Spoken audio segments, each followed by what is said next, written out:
February 21, 1951, a quiet afternoon in West Oakland, California. 6-year-old Luis Armando Albino was playing at Jefferson Square Park with his brother. Moments later, he was gone. No sound, no trace, no reason.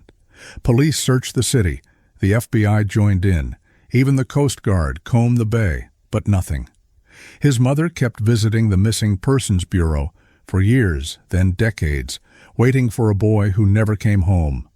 How could a child vanish from a park in broad daylight, right in front of his own brother, and never be found? Until 73 years later, when a DNA test would uncover the truth no one expected. Before we begin, let me know in the comments where you're watching from, and don't forget to subscribe for more deep dive mystery stories. To understand what happened on that February afternoon in 1951, you have to go back a little further, back to Puerto Rico, where this story really begins. In the late 1940s, Puerto Rico was drowning, not literally, but economically, socially, in every way that mattered. The island had been under American control since 1898, transformed from a diverse agricultural economy into a sugar plantation serving mainland interests. By the end of World War II, the situation had become desperate. Unemployment was rampant. Poverty was crushing. Families were struggling to feed their children. The island's infrastructure was crumbling. Journalist John Gunther, visiting in 1941, described what he saw as misery, disease, and squalor on a scale that shocked even hardened observers. The Puerto Rican government, newly empowered with limited autonomy, launched a program called Operation Bootstrap. The plan was ambitious: transform the island from an agricultural economy to an industrial one, attract American corporations with tax incentives, modernize everything. But there was a problem. The new factories couldn't absorb all the workers displaced from the dying agricultural sector. The math didn't work. The solution? Encourage mass migration to the mainland United States, where post-war industrial cities needed labor. Between 1945 and 1965, nearly 1 million Puerto Ricans, about a third of the island's population, would make that journey north. Antonia Albino was one of them. She was in her late 30s when she made the decision, a widow raising 6 children alone. Life in Puerto Rico had become impossible. There was no future there, not for her, not for her children. She'd heard about California, about Oakland specifically, a port city where Puerto Ricans were finding work, where there were jobs in the canneries, the shipyards, the factories, where her children could go to school and learn English and build lives that weren't constrained by the poverty that had defined her own. So, in the summer of 1950, she gathered her 6 children and made the journey. It wasn't easy. Puerto Ricans were American citizens, yes, but that didn't mean the transition was smooth. They traveled by plane, one of the newly accessible commercial flights that had opened up after the war. For many of them, it was the first time they'd ever flown, the first time they'd left the island, the first time they'd seen snow or mountains or cities that stretched as far as the eye could see. They arrived in Oakland and settled in West Oakland, a working-class neighborhood where Spanish could be heard on the street corners and families helped each other navigate this strange new world. Their home was at 730 Brush Street, a modest house just a few blocks from Jefferson Square Park. Antonia didn't speak English. Her children were still learning. To keep the family afloat, she took 2 jobs. During the day, she picked fruit in the fields outside the city, bent over in the California sun, her hands moving fast to meet the quota. At night, she sewed gloves in a factory, her fingers working the needle until they cramped, until her eyes burned with exhaustion. It was backbreaking work. But she believed in what she was doing. She believed in the promise of this new life. Her 6 children adjusted as best they could. The oldest was Roger, 10 years old, serious and responsible, the kind of child who took on adult burdens without complaint. Then came the others, each with their own personalities, their own struggles to fit in. And then there was Luis Armando, the youngest boy, just 6 years old. Luis was small for his age, shy. He had dark hair that fell into his eyes and a quiet way of observing the world. He didn't speak much English yet. The transition to Oakland had been hardest on him. Everything was unfamiliar. The food was different. The weather was different. The other children at school spoke a language he was still piecing together word by word. But he had Roger. Roger was his translator, his protector, his bridge between the world he'd left behind and this new one he was trying to understand. As long as Roger was there, Luis felt safe. By February 1951, the family had been in Oakland for less than 8 months. They were still finding their rhythm, still figuring out how to be a family in this place, still holding on to the hope that the sacrifice would be worth it. February 21st, 1951, was a Wednesday, a clear day, cool but not cold. Antonia had work to do at home. She told Roger to take Luis to the park. Jefferson Square Park was just a few blocks away, an easy walk down Brush Street. It was the kind of place where mothers watched from benches while their children played, where neighbors greeted each other, where nothing bad was supposed to happen. Roger knew the rules. Stay together. Stay where you can see each other. Come home before dark. He nodded, understanding. He took Luis by the hand, and they walked down the street together. The park wasn't large, just a patch of green space with swings, a few benches, trees that provided shade in the summer. There were other children there that afternoon, their voices carrying across the grass. Roger and Luis found a spot near the swings and started to play. Luis was content. He liked the park. It was one of the few places where he felt like he could just be a kid, where the language barrier didn't matter as much. And then a woman approached them. She was in her 30s, according to what Roger would later tell police. She wore a green bandana tied over her hair. She spoke to them in Spanish. That detail is important. In a city where Luis struggled to communicate, where most people spoke English and he could only respond in broken sentences, hearing Spanish was like hearing home. It put him at ease immediately. The woman smiled at Luis. She told him she would take him to a nearby store and buy him candy. Just a quick trip, they'd be back in a few minutes. Luis looked at Roger. Roger nodded. It seemed harmless. A woman speaking their language, offering a small kindness. Luis reached for the woman's hand. Roger watched them start to walk away. Something tugged at him, a feeling he couldn't name. He followed them for a short distance, staying back, uncertain. But the woman kept walking, and Luis kept following, and eventually Roger turned back to the park. He told himself his brother would be back soon. He told himself everything was fine. Minutes passed, then an hour, then longer. The sun began to sink toward the horizon. Other children started heading home, called by their mothers, disappearing down the streets toward dinner and homework and bedtime routines. But Luis didn't return. Roger went home. His stomach was knotted with something he couldn't quite identify. Fear, maybe, or guilt. When he walked through the door and saw his mother's face, he knew he had to tell her what happened.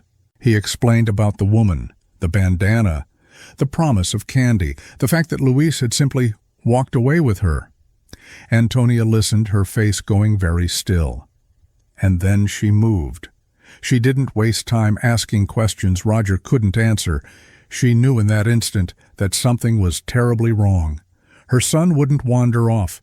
He didn't know the city well enough. He wouldn't stay away this long without telling someone. She went to a neighbor who spoke English and asked them to call the police. The Oakland police arrived within the hour. They started with Roger. They asked him to tell the story again, and again, and again. They didn't believe him at first. A woman with a bandana who spoke Spanish, who promised candy and then disappeared. It sounded like the imagination of a 10-year-old boy who'd lost track of his brother and was trying to cover his mistake. But Roger never wavered. He told the same story every single time. The woman wore a green bandana. She was in her 30s. She spoke Spanish. She took Luis by the hand and walked away. He'd followed them for a while, then turned back. By the next morning, the search had grown. Oakland police launched a full operation, starting with a 9-block radius around Jefferson Square Park. Officers went door to door, questioning neighbors, searching backyards, garages, sheds, anywhere a child might hide or be hidden. Soldiers from the nearby Oakland Army base were called in to assist. The Coast Guard was dispatched to search the waters around Jack London Square. They combed San Francisco Bay and the estuary, looking for any sign of the boy. The Oakland Tribune ran the story on the front page. Luis's photograph appeared alongside a description of what he'd been wearing: a dark sweater, brown pants, shoes that were still new enough to squeak when he walked. The article included Roger's account of the woman with the bandana. Police asked anyone with information to come forward. Tips started coming in. Someone thought they saw a boy matching Luis's description near the waterfront. Someone else reported a woman with a bandana boarding a bus on 7th Street. Each lead was followed up, each one dissolved into nothing. The investigation continued for weeks. Federal authorities got involved. The FBI opened a case file, assigned agents to interview the family, to review the search reports, to follow up on every possible lead. But every trail went cold. Every witness account fell apart under scrutiny. Oakland police began to develop their own theory. They believed Luis had wandered away from the park on his own, that he'd somehow made his way to the water, that he'd drowned. It was the only explanation that made sense to them. Children didn't just vanish in broad daylight. Not like this, not without a trace. The Coast Guard intensified their search of the bay. Divers went into the water, boats crisscrossed the estuary for days, dragging nets, looking for anything. They found nothing. No body, no clothing, no sign of Luis at all. Roger was questioned again and again. The investigators pushed him harder this time.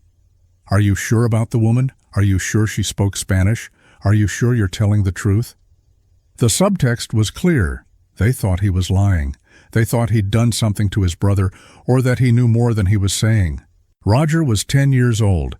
He'd already lost his brother. Now he was being treated like a suspect. The guilt was crushing. He replayed that afternoon in his mind constantly. The moment Luis took the woman's hand. The decision to let him go. The choice to turn back to the park instead of following them further.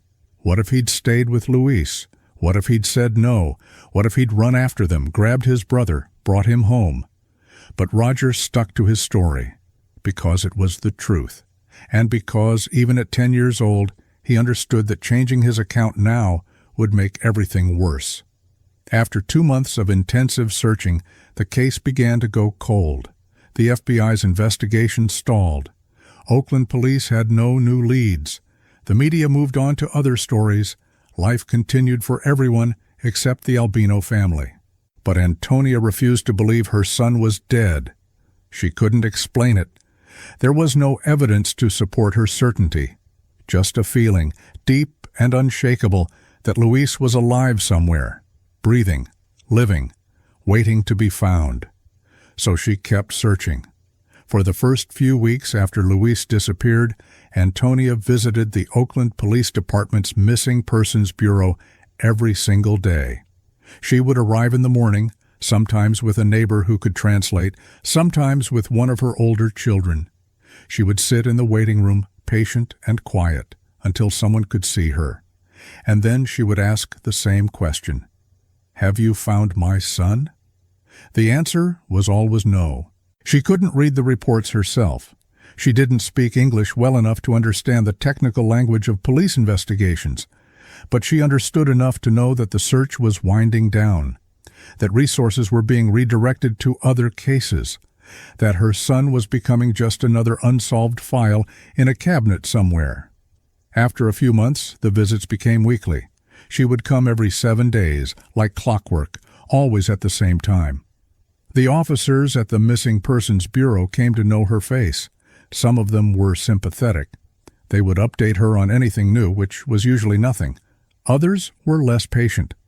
They thought she should accept what they believed to be true, that her son had drowned, that his body would likely never be recovered, that it was time to move on. But Antonia never moved on. How could she? Luis was her child.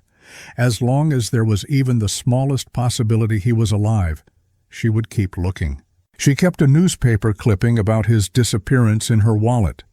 The article from the Oakland Tribune with his photograph, with the details of that day in February. She carried it with her everywhere, to work, to church, to the grocery store, a reminder, a prayer, a promise that she would never forget. The other children tried to adjust to life without Luis. They went to school, they made friends, they learned English and navigated this new world their mother had brought them to. But Luis's absence was a constant presence in their home. His photograph hung on the wall. His name was spoken at dinner. The empty space where he should have been sitting was never filled. Roger carried the heaviest burden. He'd been the last person to see Luis, the only witness to what happened. And because of that, he'd spent weeks being questioned by police, doubted by investigators, looked at with suspicion by neighbors who whispered that he must know more than he was saying. The guilt ate at him. He withdrew into himself. He stopped playing at the park. He stopped playing much at all. As he grew older, he joined the military, served his country, built a life. But he never stopped thinking about that afternoon in 1951, about the woman with the green bandana, about the decision to let Luis walk away, about whether he could have done something different. Years passed, then decades. The search continued, but it changed shape. In 1966, 15 years after Luis vanished, the Oakland Tribune ran a follow-up story. The headline read, "Vigil of Hope." The article described Antonia's unshakable belief that her son was alive, her annual visits to the police station, her refusal to accept that he was gone. She told the reporter, through a translator, that she felt it in her heart, that a mother knows. By then, Luis would have been 21 years old enough to have served in the military himself, old enough to have registered for the draft, to have left some trace in government records. The family launched a renewed search. They made multiple trips back to Puerto Rico, believing that maybe somehow Luis had been taken back to the island. Antonia walked through towns showing his photograph to strangers, asking if anyone had seen him. She visited police stations, churches, schools. She spoke to anyone who would listen. They found nothing. Oakland police were equally baffled. Lieutenant Dominic DeFria, one of the lead investigators on the case, told the Tribune, "This is a rare situation when a boy disappears and doesn't eventually show up, alive or dead. I'd give an awful lot to find out why." But no answers came. The case remained open, but it was effectively frozen. The investigators who'd worked on it originally had retired or moved on.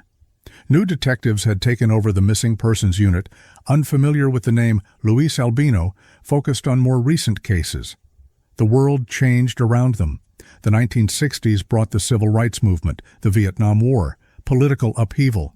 The 1970s and 80s saw economic shifts, technological advances, new ways of communicating and investigating. But the question of what happened to Luis Armando Albino remained unanswered. Antonia's visits to the police station became less frequent as she aged. Once a month, then every few months, then just once a year, on or near the anniversary of Luis's disappearance. She would still bring the newspaper clipping. She would still ask the same question. And the officers, now generations removed from the original investigation, would shake their heads and tell her they had nothing new to report. In 2005, Antonia Albino died at the age of 92. She had never stopped believing her son was alive.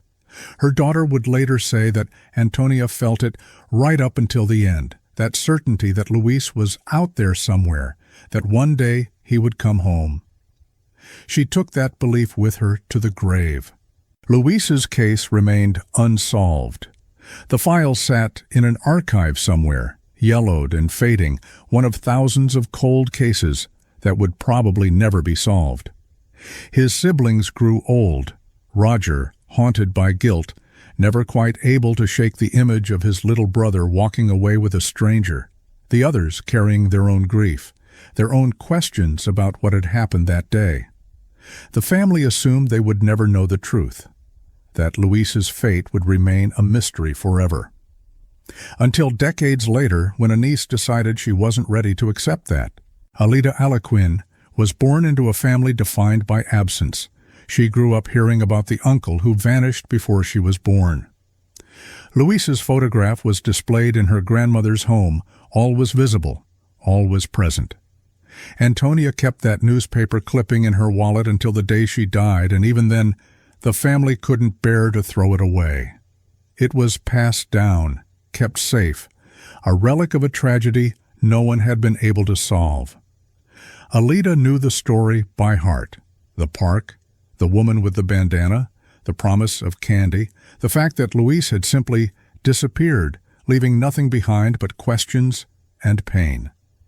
She'd watched her grandmother visit the police station year after year, watched her mother carry the weight of a brother she barely remembered, watched the whole family live with this open wound that never quite healed. By 2020, Alida was 63 years old. She'd built her own life in Oakland, raised her own family, made her own memories. But Luis's story was always there, in the background, a piece of her family's history that felt unfinished. That year, on a whim, she decided to take one of those online DNA tests. The commercials made it look interesting. You could find out where your ancestors came from, connect with distant relatives, maybe learn something new about your genetic makeup. She submitted her sample and waited for the results, expecting nothing more than confirmation of her Puerto Rican heritage and maybe a few distant cousins. When the results came back, she scrolled through the list of DNA matches. Most of them were exactly what she expected: second cousins, third cousins, people she'd never met, but who shared a sliver of genetic material from some great-great-grandparent nobody remembered. And then she saw something that made her stop. A 22% DNA match with a man she'd never met. The percentage was significant. That wasn't a distant cousin. That was a close relative, an uncle, possibly, or a half-sibling. She clicked on his profile. The information was sparse. He'd taken the test, but hadn't filled out much detail. There was a name, but it wasn't a name she recognized. There was no photograph, just the DNA match and the algorithm's suggestion that they were closely related. She sent him a message through the platform, introduced herself, explained that she was from Oakland, that her family was from Puerto Rico, that she was trying to understand the connection. She waited for a response. Days passed, then weeks. Nothing. She tried again. A second message, more detailed this time. She mentioned her grandmother Antonia, the Albino family, Oakland, in the 1950s. Still nothing. Eventually, she let it go. It was interesting, but not urgent. The man clearly wasn't interested in connecting. Maybe he'd taken the test and forgotten about it. Maybe he was protecting his privacy. Maybe he just didn't care about finding long-lost relatives. She moved on with her life, but the thought stayed with her, quietly, in the back of her mind. A 22% DNA match. Close enough to be significant. Close enough to mean something. 4 years passed. In early 2024, Alida was watching television one evening when a documentary came on about Puerto Rican culture. Something about it triggered a memory.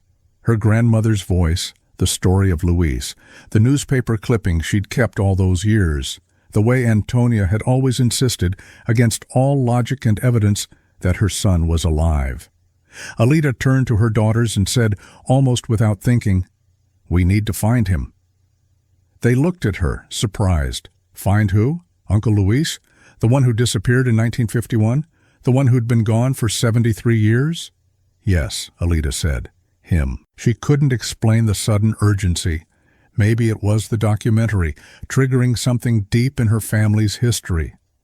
Maybe it was the fact that she was getting older and wanted to finish what her grandmother had started. Maybe it was just time.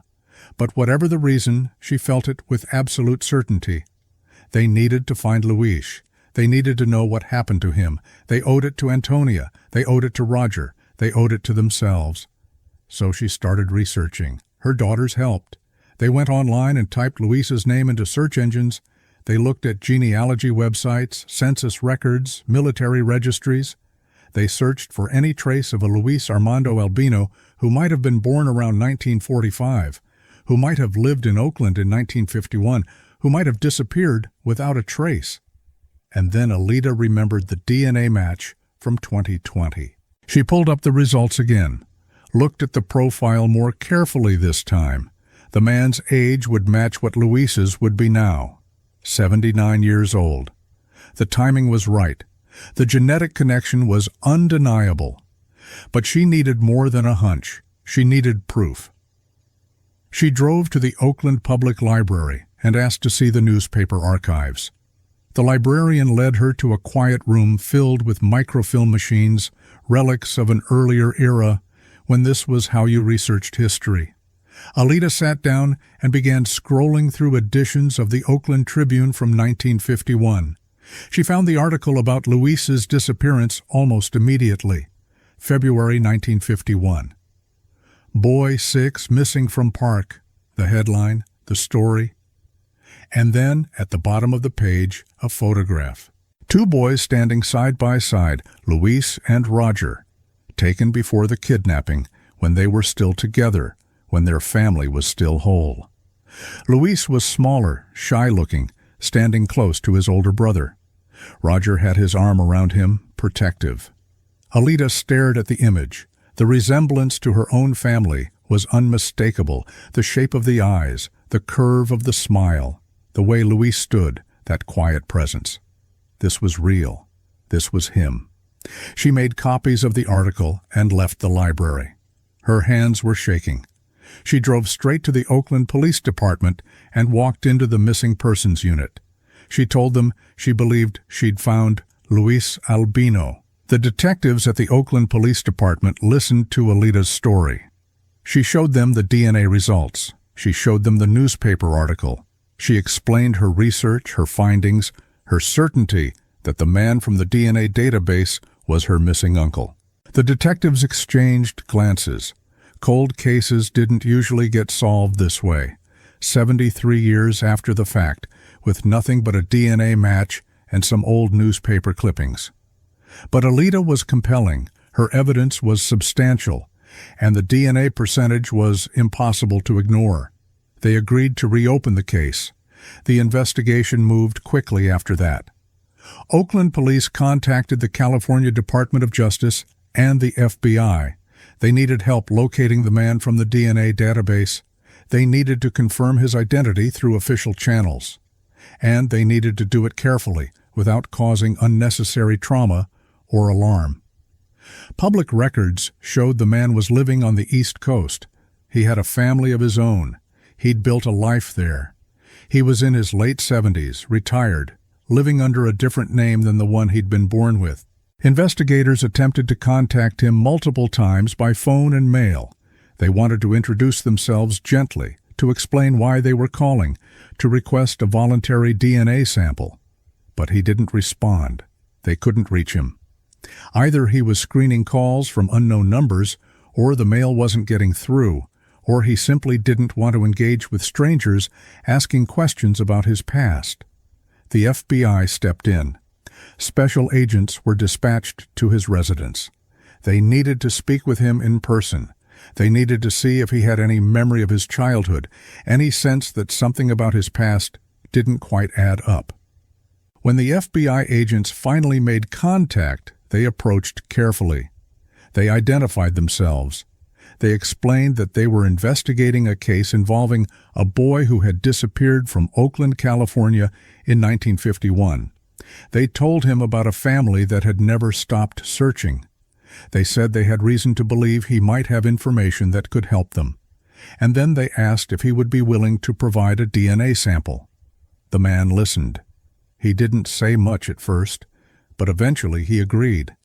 The sample was sent to a lab and compared against DNA from Luis's surviving sister, Alida's mother.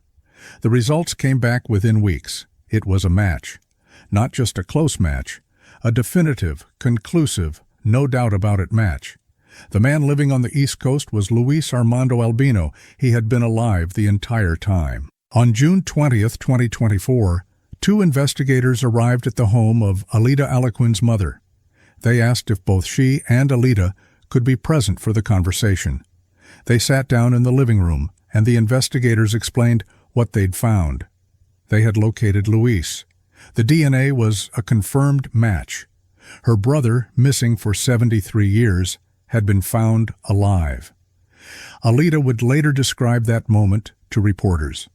She said she knew in her heart it was him, even before the confirmation.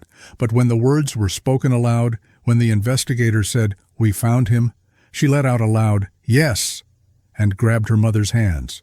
"We found him," she said again, this time to her mother. "We found him." They waited until the investigators left before they allowed themselves to cry, and then they cried for a long time. 73 years of grief, 73 years of questions, 73 years of absence, all of it pouring out in that moment. 4 days later, on June 24th, Luis Armando Albino flew to California with members of his own family.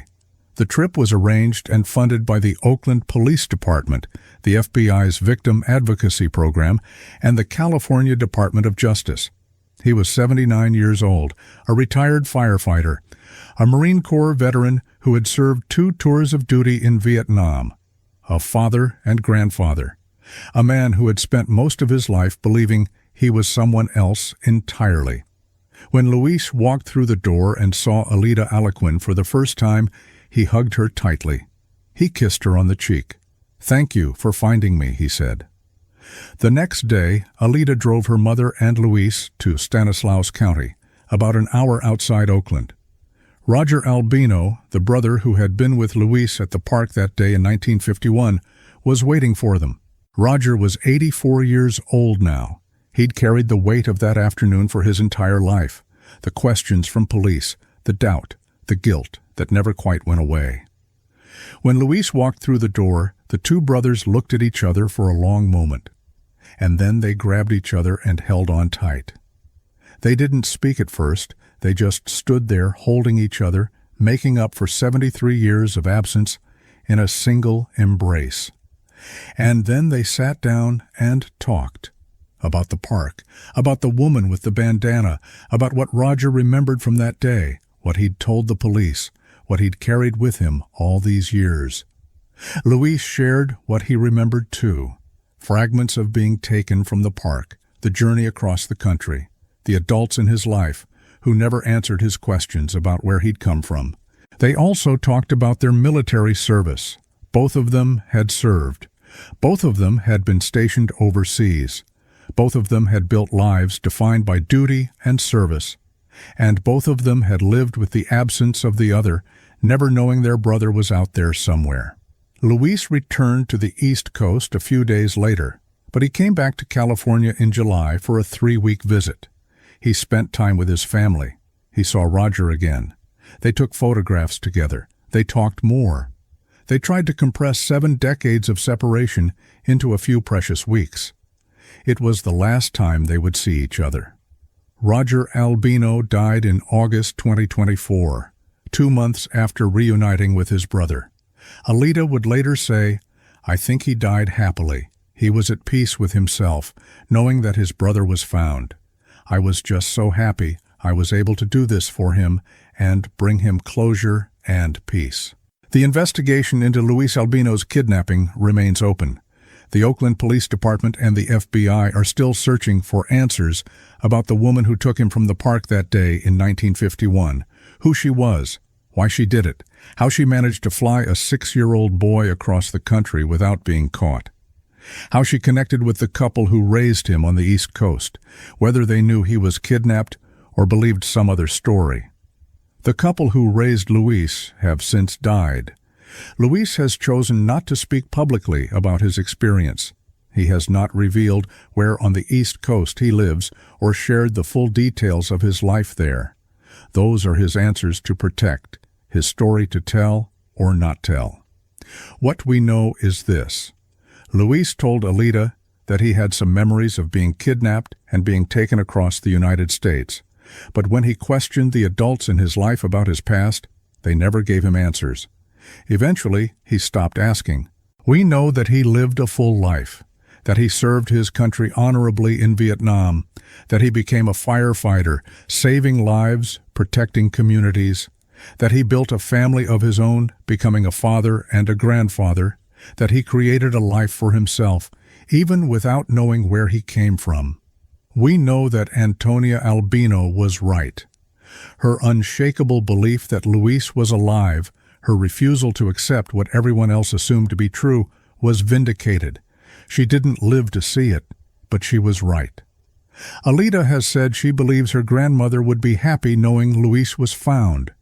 She has also said that she hopes her story might help other families who are still searching, that it might encourage them not to give up. Because sometimes, even after decades of silence, the answer is still out there, waiting to be discovered. The case raises questions that may never be fully answered. How did a woman walk into a park, lure a child away, and fly him across the country without anyone stopping her? How did she get him on a plane without proper documentation? How did she connect with the couple who raised him? Were they complicit in the kidnapping, or were they told some other story that they chose to believe? These questions remain open. The FBI continues to investigate. Anyone with information is asked to contact the Oakland Police Department's Missing Persons Unit. Luis Armando Albino was 6 years old when he vanished from Jefferson Square Park. He was 79 when he was found. In between, a mother never stopped believing, a brother never stopped remembering, and a niece refused to let the story end without answers. The park where Luis disappeared still stands today, a quiet patch of green in West Oakland. Children still play there, their voices carrying across the grass. The neighborhood has changed. The street names have been updated, but the park remains, a witness to what happened that February afternoon in 1951. Somewhere on the East Coast, a man who was once a missing child is living the life he built, surrounded by the family who raised him and reconnected with the family who never stopped searching. He carries two identities now, the one he lived with for 73 years and the one he was born with but never knew. For the Albino family, the most important question has finally been answered. Luis is alive, he is safe. And in some way, after all this time, he has come home. The mystery of how Luis ended up thousands of miles away may never be fully solved. But sometimes the answer to one question is enough. Sometimes knowing that someone you lost is still out there, still breathing, still living, is all you need. Antonia Albino carried her certainty for 54 years. She died without seeing it proven true, but she never wavered. She never gave up. And in the end, she was right. Luis Armando Albino was found. After 73 years, he was found. And that, in itself, is everything. Thanks for watching. If this story got to you, hit like, share your thoughts in the comments, and subscribe so you don't miss the next mystery. See you soon.